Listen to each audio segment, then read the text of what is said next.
ओम श्री गणेशाय नमः। ओम गं गुरुवे नमः। ओम नमः शिवाय। शिवजी सदा सहाय। वायव्य संहिता उत्तरखंड अध्याय 18 षडध्व शोधन की विधि। उपमन्यु जी कहते हैं, यदुनंदन, तदंतर गुरु की आज्ञा ले शिष्य स्नान आदि संपूर्ण कर्म को समाप्त करके शिव का चिंतन करता हुआ हाथ जोड़ शिव मंडल के समीप जाए। इसके बाद पूजा के सिवा पहले दिन का शेष सारा कृत्य नेत्र बंधन पर्यंत कर लेने के अनंतर गुरु उसे मंडल का दर्शन कराए। आँख में पट्टी बंधे रहने पर शिष्य कुछ फूल बिखेरे, जहाँ भी फूल गिरें वहीं उसको उपदेश दें। फिर पूर्ववत उसे निर्माल्य मंडल में ले जाकर ईशान देव की पूजा कराएं और शिवाग्नि में हवन करें। यदि शिष्य ने दुस्वप्न देखा हो तो उसके दोष की शांति के लिए 100 या 50 बार मूल मंत्र से अग्नि में आहुति दें। तदंतर शिखा में बंधे हुए सूत को पूर्ववत लटकाकर आधार शक्ति की पूजा से लेकर निवृत्ति कला संबंधी वागीश्वरी पूजन पर्यंत सब कार्य होम पूर्वक करें। इसके बाद निवृत्ति कला में व्यापक सती वागीश्वरी को प्रणाम करके मंडल में महादेव जी के पूजन पूर्वक 3 आहुतियाँ दे। शिष्य को एक ही समय संपूर्ण योनियों में प्राप्त कराने की भावना करें। फिर शिष्य के सूत्रमय शरीर में ताड़न प्रोक्षण आदि करके उसके आत्म चैतन्य को लेकर द्वादशांत में निवेदन करें। फिर वहाँ से भी उसे लेकर आचार्य मूल मंत्र से शास्त्रोक्त मुद्रा द्वारा मानसिक भावना से एक ही साथ संपूर्ण योनियों में संयुक्त करें। देवताओं की 8 जातियां हैं, तिर्यक योनियों यानी पशु पक्षियों की 5 और मनुष्यों की 1 जाति। इस प्रकार कुल 14 योनियां हैं। उन सब में शिष्य को एक साथ प्रवेश कराने के लिए गुरु मन ही मन भावना द्वारा शिष्य की आत्मा को यथोचित रीति से वागीश्वरी के गर्भ में निविष्ट करे।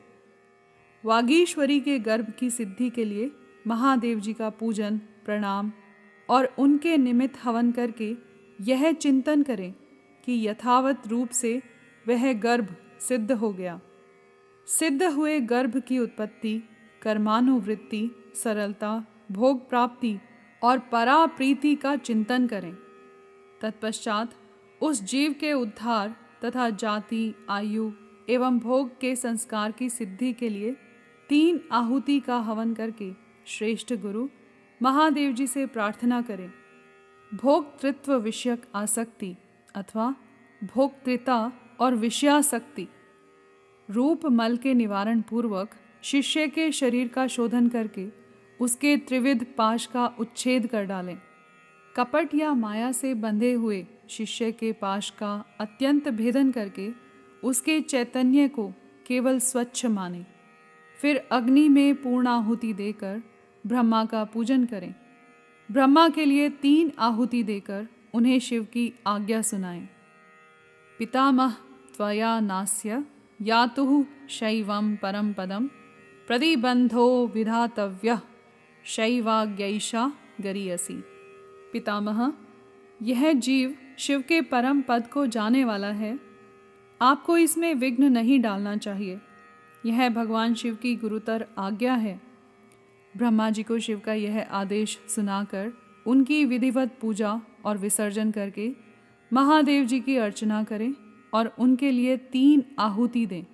तत्पश्चात निवृत्ति द्वारा शुद्ध हुए शिष्य के आत्मा का पूर्ववत उद्धार करके अपनी आत्मा एवं सूत्र में स्थापित कर वागीश का पूजन करें। उनके लिए 3 आहुति दें और प्रणाम करके विसर्जन कर दें। तत्पश्चात निवृत्त पुरुष प्रतिष्ठा कला के साथ सानिध्य स्थापित करें। उस समय एक बार पूजा करके 3 आहुति दें और शिष्य के आत्मा के प्रतिष्ठ कला में प्रवेश की भावना करें। इसके बाद प्रतिष्ठा का आवाहन करके पूर्वोक्त संपूर्ण कार्य संपन्न करने के पश्चात उसमें व्यापक वागीश्वरी देवी का ध्यान करें। उनकी कांति पूर्ण चंद्रमंडल के समान है। ध्यान के पश्चात शेष कार्य पूर्ववत करें। तदंतर भगवान विष्णु को परमात्मा शिव की आज्ञा सुनाएं। फिर उनका भी विसर्जन आदि शेष कृत्य पूर्ण करके प्रतिष्ठा का विद्या से संयोग करें। उसमें भी पूर्ववत सब कार्य करें।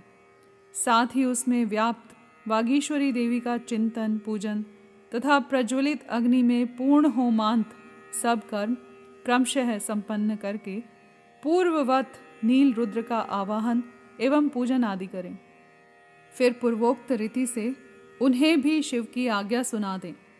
तदंतर उनका भी विसर्जन करके शिष्य की दोष शांति के लिए विद्या कला को लेकर उसकी व्याप्ति का अवलोकन करें और उसमें व्यापिका वागीश्वरी देवी का पूर्ववत ध्यान करें। उनकी आकृति प्रातःकाल के सूर्य की भांति अरुण रंग की है और वे 10 दिशाओं को उद्भासित कर रही हैं। इस प्रकार ध्यान करके शेष कार्य पूर्ववत करें। फिर महेश्वर का आवाहन पूजन और उनके उद्देश्य से हवन करके उन्हें मन ही मन शिव की पूर्वोक्त आज्ञा सुनाएं। तत्पश्चात महेश्वर का विसर्जन करके अन्य शांति कला को शांत्यतीता कला तक पहुंचाकर उसकी व्यापकता का अवलोकन करें। उसके स्वरूप में व्यापक वागीश्वरी देवी का चिंतन करें। उनका स्वरूप आकाश मंडल के समान व्यापक है। इस प्रकार ध्यान करके पूर्णाहुति होम पर्यंत सारा कार्य पूर्ववत करें। शेष कार्य की पूर्ति करके सदाशिव की विधिवत पूजा करें और उन्हें भी अमित पराक्रमी शंभु की आज्ञा सुना दें। फिर वहाँ भी पूर्ववत शिष्य के मस्तक पर शिव की पूजा करके उन वागीश्वर देव को प्रणाम करें और उनका विसर्जन कर दें। तदंतर शिव मंत्र से पूर्ववत शिष्य के मस्तक का प्रोक्षण करके यह चिंतन करें कि शांत्यतीता कला का शिव मंत्र में विलय हो गया। 6 अधवाओं से परे जो शिव की सर्वाधव व्यापिनी पराशक्ति है, वह करोड़ों सूर्यों के समान तेजस्विनी है। ऐसा उसके स्वरूप का ध्यान करें। फिर उस शक्ति के आगे शुद्ध स्फटिक के समान निर्मल हुए शिष्य को ले आकर बिठा दें और आचार्य कैंची को धोकर शिव शास्त्र में बताई हुई पद्धति के अनुसार सूत्र सहित उसकी शिखा का छेदन करें। उस शिखा को पहले गोबर में रखकर फिर ओम नमः शिवाय वौषट का उच्चारण करके उसका शिवाग्नि में हवन कर दें। फिर कैंची धोकर रख दें और शिष्य की चेतना को उसके शरीर में लौटा दें। इसके बाद जब शिष्य स्नान आचमन और स्वस्ति वाचन कर ले, तब उसे मंडल के निकट ले जाएं और शिव को दंडवत प्रणाम करके क्रियालोप जनित दोष की शुद्धि के लिए यथोचित रीति से पूजा करें। तदंतर वाचक मंत्र का धीरे धीरे उच्चारण करके अग्नि में 3 आहुतियाँ दें। फिर मंत्र वैकल्प जनित दोष की शुद्धि के लिए देवेश्वर शिव का पूजन करके मंत्र का मानसिक उच्चारण करते हुए अग्नि में 3 आहुतियाँ दें। वहाँ मंडल में विराजमान अम्बा पार्वती सहित शंभु की समाराधना करके 3 आहुतियों का हवन करने के पश्चात गुरु हाथ जोड़ इस प्रकार प्रार्थना करे। भगवान स्तवत् प्रसादेन शुद्धिरस्य षडध्वनः कृता तस्मात् परम धाम गमयैनम तवाव्ययम्। भगवान, आपकी कृपा से इस शिष्य की षडध्व शुद्धि की गई, अतः अब आप इसे अपने अविनाशी परम धाम में पहुंचाइए। इस तरह भगवान से प्रार्थना कर नाड़ी संधान पूर्वक पूर्ववत पूर्णाहुति होम पर्यंत कर्म का संपादन करके भूत शुद्धि करें। स्थिर तत्व यानी पृथ्वी, अस्थिर तत्व यानी वायु, शीत तत्व यानी जल, उष्ण तत्व यानी अग्नि तथा व्यापकता एवं एकता रूप आकाश तत्व का भूत शुद्धि कर्म में चिंतन करें। यह चिंतन उन भूतों की शुद्धि के उद्देश्य से ही करना चाहिए। भूतों की ग्रंथियों का छेदन करके उनके अधिपतियों या अधिष्ठाता देवताओं सहित उनके त्याग पूर्वक स्थिति योग के द्वारा उन्हें परम शिव में नियोजित करें। इस प्रकार शिष्य के शरीर का शोधन करके भावना द्वारा उसे दग्ध करें। फिर उसकी राख को भावना द्वारा ही अमृत कणों से आप्लावित करें। तदंतर उसमें आत्मा की स्थापना करके उसके विशुद्ध अध्वमय शरीर का निर्माण करें। उसमें पहले संपूर्ण अध्वों में व्यापक शुद्ध शांत्यतीता कला का शिष्य के मस्तक पर न्यास करें।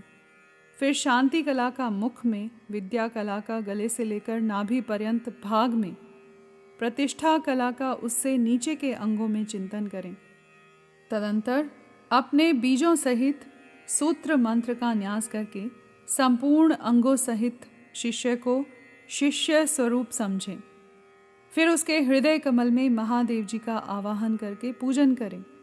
गुरु को चाहिए कि शिष्य में भगवान शिव के स्वरूप की नित्य उपस्थिति मानकर शिव के तेज से तेजस्वी हुए उस शिष्य के अणिमा आदि गुणों का भी चिंतन करें। फिर भगवान शिव से आप प्रसन्न हो ऐसा कहकर अग्नि में 3 आहुतियां दें। इसी प्रकार पुनः शिष्य के लिए निम्नांकित गुणों का ही उपादन करें। सर्वज्ञता, तृप्ति आदि अंतरहित बोध, अलुप्त शक्तिमता, स्वतंत्रता और अनंत शक्ति, इन गुणों की उसमें भावना करें। इसके बाद महादेव जी से आज्ञा लेकर उन देवेश्वर का मन ही मन चिंतन करते हुए सद्योजात आदि कलशों द्वारा क्रमशः शिष्य का अभिषेक करें। तदंतर शिष्य को अपने पास बिठाकर पूर्ववत शिव की अर्चना करके उनकी आज्ञा लें। उस शिष्य को शैवी विद्या का उपदेश करें। उस शैवी विद्या के आदि में ओमकार हो, वह उस ओमकार से ही संपुटित हो और उसके अंत में नमः लगा हुआ हो। वह विद्या शिव और शक्ति दोनों से संयुक्त हो, यथा ओम ओम नमः शिवाय ओम नमः। इसी तरह शक्ति विद्या का भी उपदेश करें, यथा ओम ओम नमः शिवायै ओम नमः।